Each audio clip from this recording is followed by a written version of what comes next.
Hi, sweeties. How are you doing? Welcome to Nayasim. Thank you so much for the support. Hope you all are doing great. I don't know if you all have seen video that they are blaming black people for the mass PP that happened in the Catholic Church. Why are they blaming black people? You know that black people support everybody's rights. As long as it is right that every human being deserves, they support it. That is good, right? So there are peace that black people were the one that support transgender and all that. So it happened that maybe the man that peopled is one or something like that. So black people are not the cause of what happened. Then forgetting that the person is a white person. That is how much these people want to blame you for everything. And the person blaming black people said that Trump is his father. How do we blame this person? Because at this point in time, it is screaming, I am absolutely blind. Now, sometimes I try as much as I can to put race aside because they will tell us that black people rage farm. It's all about race for them. What will it cost that you as a human being, especially white, this is for white people, you see every month that there is mass PP going on. Why are you still supporting everybody having gone instead of looking for a way to reform it? Or it's your brain not getting there? Let's get into this video. Fascist strikes again. I need me some liberal fucking privilege in this bitch. So I'm gonna need all of you protected attributes to bring that ass here, okay? Now I find it funny, I did a video this morning calling out that trans shooter and you had the video tore down. Protected attribute. So what bothered you the most? The fact that I said it or the fact that it's fucking true? Liberalism is a mental disorder and so is gender dysphoria. And like I said before, liberals, Democrats, and the media, you are to blame for it. You individuals try to normalize shit that's not fucking normal. So honestly, I want to know what it's like. What's it like to have liberal privilege, where you guys can say and do anything you want and get away with it? The amount of liberal creators on this app screaming, fuck Trump, kill him, do that, shoot this motherfucker, it's allowed. But the moment we call out some trans cocksucker for shooting Christians, he's protected. Oh yeah, that was a dude. I know, I just instantly triggered the fuck out of it. So again, what's it like? You guys can burn down cities, you can dox government officials, you can attempt to kill the fucking president, you can storm ICE agencies, you can perform multiple insurrections across various capitals, and you get away with fucking everything. So what's it like having liberal privilege? Because all of us want to know what that's like. Honestly, I'm ready to go back to the 90s, where you individuals were smart enough to keep your ass in the fucking closet and leave the children alone. Also, people didn't try to normalize this bullshit in the 90s. I love all of you. Make asylums great again. If you're a Trump supporter at this point, you like underage kids. Yep. And if you're a female, you support the man in your household that does. Or you're protecting your dad or your brothers. Yep. That's why you don't speak up. That's why you say, oh, absolutely not. This is the final straw. I don't support him any longer. Are you kidding me? It's because this is familiar behavior to you. This is how you grew up. You like people like that. Because, oh, it's just so easy to just turn a blind eye and pretend it's not really facts. Instead of confronting people and holding them accountable. Because it's the racism that overshadows everything that you love. So why would you turn around and say, absolutely not? He likes kids. It's because you do too. So, why bring it up? Why let it be the breaking point? Because if you did, then you'd have to go, oh, well, I'm not really a racist either, and yeah, that's probably not a good thing either. We know you. You're so easy to figure out. It's fucking true. Liberalism is a mental disorder, and so is gender dysphoria. Be honest, just between you and me. How many times have you called Donald Trump your daddy? It's okay. It's just between the two of us. It's just between the two of us. How many times have you referred to Donald Trump as daddy? I know you have. Come on, dog. You look like it. How many times? Once? Twice? How many times? How many times have you typed in the comments section of a liberal's video, Trump's your daddy? Come on. You can tell me. I promise I won't spread it to anybody. Scout's honor, I will not tell anybody else. But seriously, how many times have you called Trump your daddy? Because the follow-up question is this.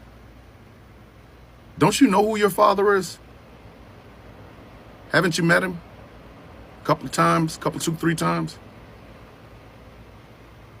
And this inevitably leads to the third follow-up question. So if you know exactly who your father is, and it's not Donald Trump, why would you call him daddy? Because don't tell me you didn't. I know you did. I'm looking at you. I know that's exactly what you've said. You've either said it out loud or you said it in the comment section. You have. It's okay. I know you have. But gender dysphoria and liberalism is a mental health disease. How many Make America Great Again hats do you own? Tell me it's less than one and I will call you a liar. How many? How many shirts with Donald Trump as Rambo or the Terminator or some other person do you own? Come on, man. Come on. You have that saying from Tombstone, the Huckleberry. I already know. I just want you to confirm it. But liberalism is a mental health disease.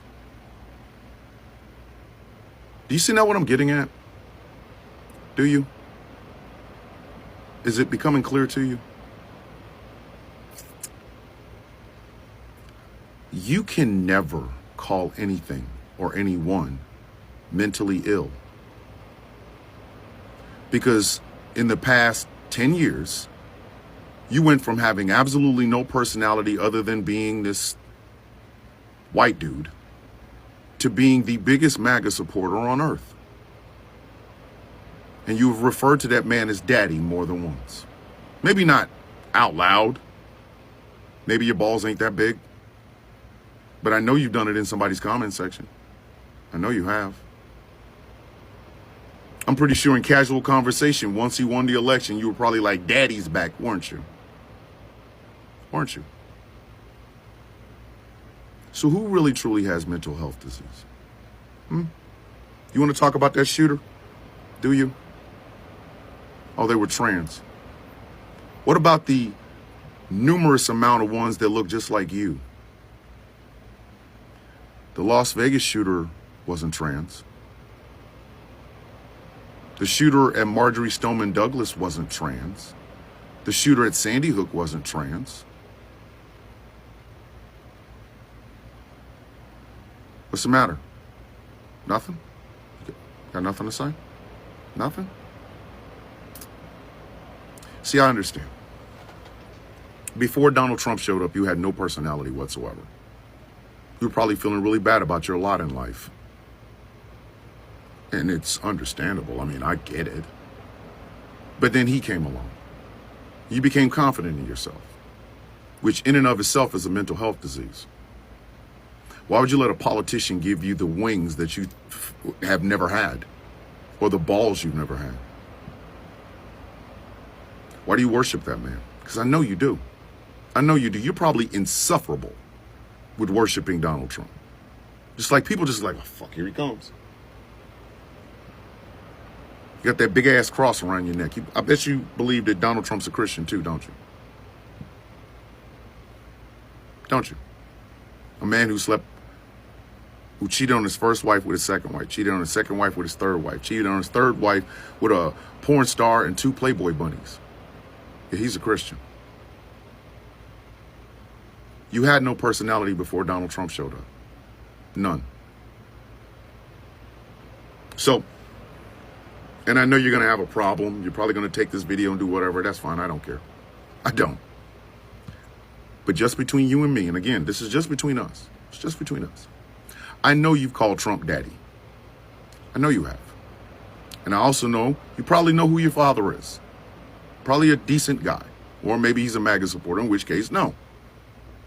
Which means You refer to a man, a politician, as daddy. But you want to talk about gender dysphoria and liberalism being a mental health disease. Irony is literally teabagging you at this point. So I've made multiple iterations of this video. I'm trying to keep it short, but you just can't do it with this subject matter. With regards to the shooting in Minneapolis, after something like this happens, there's no shortage of internet hot takes, and I'm going to add mine to the pile. All right. Now, there are a lot of people on the right who are saying things like, why don't kids value life anymore? How did we get this way? What happened to kids? Kids have never valued life, all right? Not in the deep philosophical sense that you might think of as a religious conservative, somebody who reads the Bible on a regular basis. And I'm sorry, but it's not lack of God either, conservatives. I grew up in the 80s and 90s. There was no God in schools, and we weren't shooting up schools, okay? Nobody carried Bibles. There were no Bible studies. Nobody prayed. Nobody talked about how much they loved Jesus. We didn't give a shit. The answer is the pervasion of liberalism, short and sweet. And I'm going to tell you what I mean. So when I was younger, one thing you did have in schools was kids fighting. If two students had a disagreement, if it reached the point of physicality, the kids fought it out, the winner won, the loser lost, everyone went home, and life went on. And yeah, if it happened on school grounds, somebody got suspended. Usually the person who started the fight. Not necessarily the person who won, but the person who started the fight. In the early 90s, zero tolerance policies were enacted. And what zero tolerance did and does is that it treats any students involved in a physical altercation equally, whether they are the aggressor or the victim. So what that does, the impact of that is it creates a skewed sense of justice, particularly for the victims of bullying, victims of other aggressive kids. And prior to zero tolerance, what you would have is when you had problem students, they would be disciplined in school. If that wasn't enough, then they would be suspended. If that wasn't enough, they would be expelled. And if their offenses were serious enough, they were referred to law enforcement for criminal charges, and they spent some time in juvenile hall.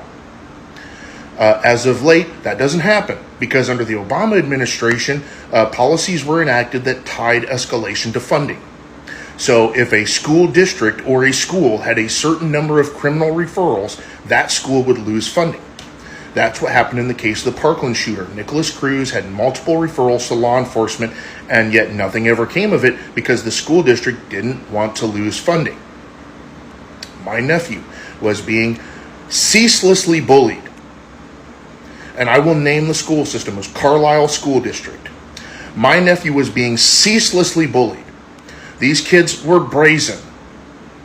They would taunt and assault him in front of teachers. And the teachers, the principals, did absolutely nothing. Police did absolutely nothing. And the kid's parents didn't do anything because his dad, who was in his mid-20s, already had a criminal record a mile long.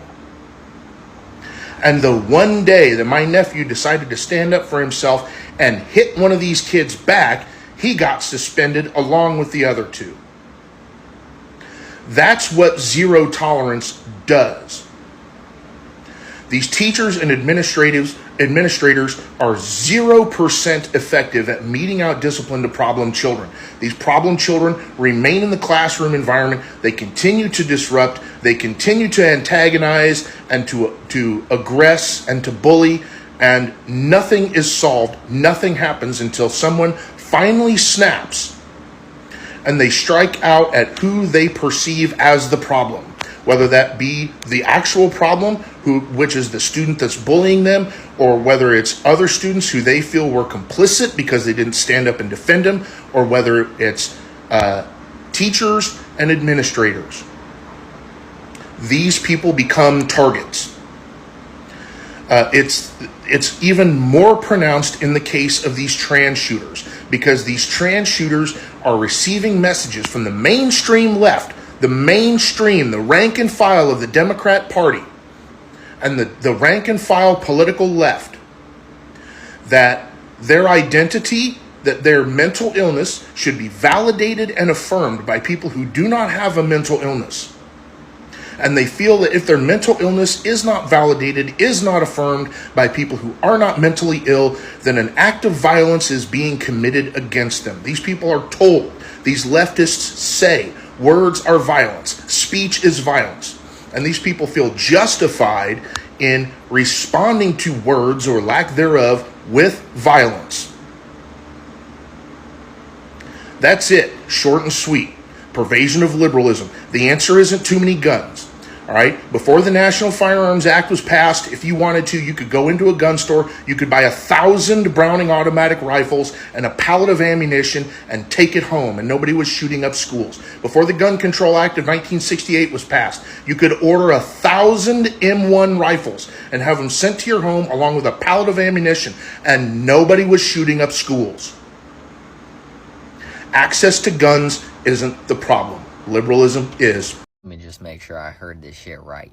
So the Minneapolis mayor wants you to just push aside your thoughts and prayers and be more worried about what that person identifies as. So you mean to tell me that me making sure that that person is identified correctly is more important than sending thoughts and prayers to the people that have lost their children and the people that were involved? This is all I got from this video. I am going to put some certain things in order right now.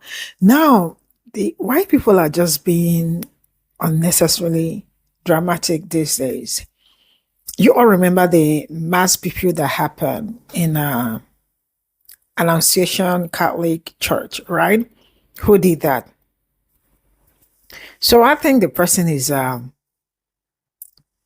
transgender or something like that. And now it is the liberals, because you and I know that black people, they call black people liberals, for those that do not know. So you and I know that black people supports everybody's rights. So for that reason, it is black people's fault that they support other people's rights. So who did that was also the people they support, forgetting the fact that the person that did the heinous act was a white man, or whichever one they want to call it. So, man, you know why I don't want to be mad. I am no longer angry these days. I'm trying as much as I can to be in my best behavior. And I am asking, how did that take away the fact that it's a white person that did that act? How did that take it away? Trump is his daddy. People are dragging his daddy back. And see, I have never, on a very serious note, I don't know, I think I am grown and also not so grown, that people are going to see, or maybe I haven't been in the midst of people in a while or something, like, seeing that what is going on today is bad. And some people are pushing with all their strength, with all their might, right, to support the bad thing that is going on. Okay, I do not care who actually did the act, whether it's a black, a transgender, and maybe a white or whichever, right? What will it cost a government to do gun transform? Maybe, like, everything is all about race and we're trying to push it aside. What will make a government start? Why won't a government try as much as they can to reform the gun policies? Because, and the fact that white people still continue to tell you that it's not about the gun, it is about the person that picked it up. And I also saw people making excuses for the person that Pe0ple, that he has mental health, that his mental health should have been taken care of. The problem with these people is, see, I am not in doubt that the person has mental health. But I have seen every white person that Pe0ple somewhere being blamed on mental health. They have that grace. They are giving that grace that it is mental health. But people that look like me will never ever get that grace. Nah, grace is not in Black people's dictionary because they do not get it. So I am asking now, what will it cost to reform? Because every month, forget about it. I used to every market, every 4 market days, there is something people in somewhere, the one that are captured and the one that are not captured. All right? Let's say every month there is something going on, and on a very serious level. Until today, you all haven't seen it, deem it fit to think that there is need for that to be reformed. You guys are just on a very long thing. On a serious note, I will draw the curtain here. Bye for now.